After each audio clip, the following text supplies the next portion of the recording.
have a simple yet fundamental belief that entrepreneurship is the answer to almost every issue we face today.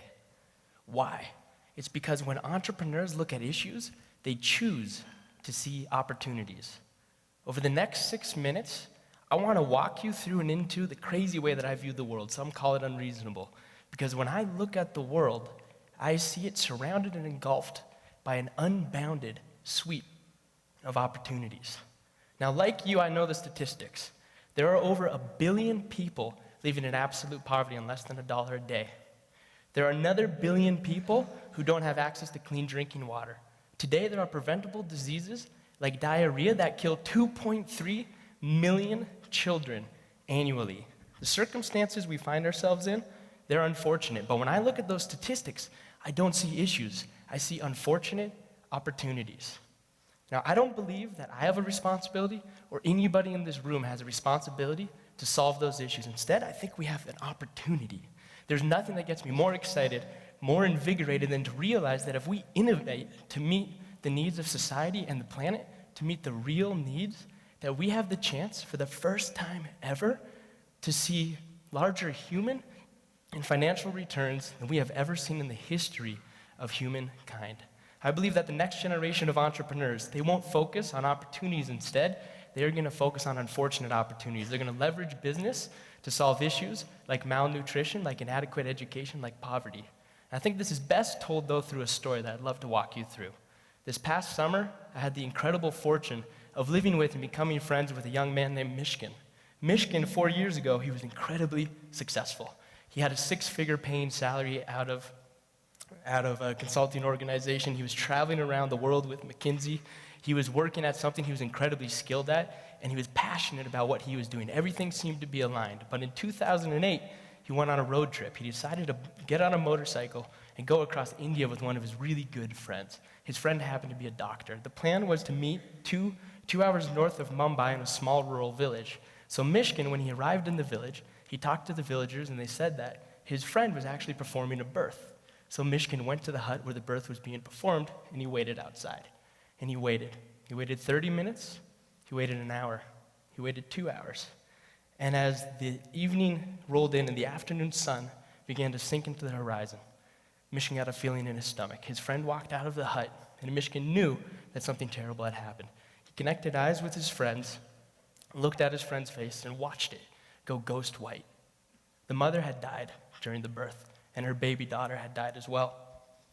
And they died because of excessive bleeding due to anemia. And this is unfortunate because anemia is so easy to treat. All you need are iron tablets. That's it. And why this was outrageous, though, is right before this, half a mile away from where they were at that hut, Mishkin had motorcycled by a clinic. And in that clinic, they were handing out free iron tablets subsidized by the government. You had a mother and her child now dead, and half a mile away, you had the treatment that would have solved the problem. And today, anemia is responsible for killing one mother and their child every single minute. So by the end of this talk, 12 people will have died from a preventable disease. The issue, though, isn't treatment. You just take iron tablets. The issue is diagnosis. And in emerging markets, diagnosing anemia is incredibly complicated. You have a health worker who has to go out to this rural village. They have to convince the women in that village to draw their blood. They have to prick their finger. They take that blood back to a lab. They then process it. Then they go back to the village, and they relay the results. This never happens. It's too timely, too expensive. It requires a specialist, and they don't have specialists in these areas. And the women in these villages, they're not comfortable enough to let you take their blood. So Mishkin was pulled in by the gravitas of this unfortunate issue, and he used entrepreneurship to wield it into an unfortunate opportunity. He quit his job. He teamed up with a couple friends, and they created a device. It took them a couple years, but they created a device that fits into the palm of your hand, and it has a little arm on it that clamps onto your finger. That clamp then shines a light on your finger.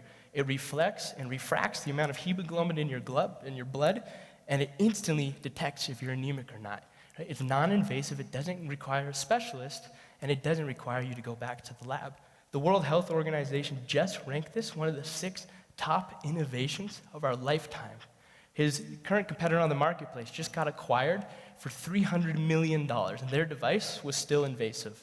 And for Michigan, most importantly, he has the real potential to save the lives of millions of people around the world. Now, I know Michigan's story is unique, his circumstances are unusual, but I think there's an underpinning with his story that we can all relate to. And that starts with this diagram. This diagram, which is created by local Boulderite Jim Collins, is what he calls the hedgehog concept.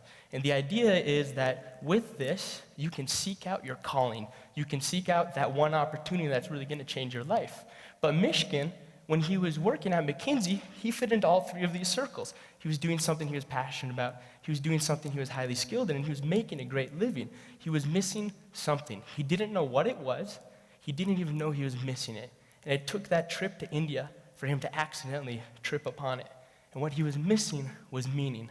And this, at the intersection of these four circles, is what I like to call unfortunate opportunity. It's where you combine what you're talented at with what you love to do, with making a living with one of the world's greatest needs.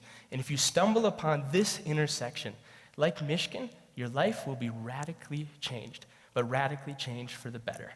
So in the spirit of entrepreneurship, I'd love to run an experiment with you. I'd love for you to join me as I take you somewhere. I'm going to ask you to close your eyes. So everybody here, can you close your eyes? Now I want you to think. I want you to think about something in this world that is one of the biggest issues you can imagine. It's an issue or a need. You feel it in your gut. When you focus on it, it makes your blood boil.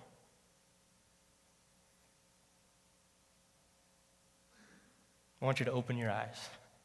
That issue or that need stands at the foundation of an unfortunate opportunity. I challenge you to go do it. Thank you.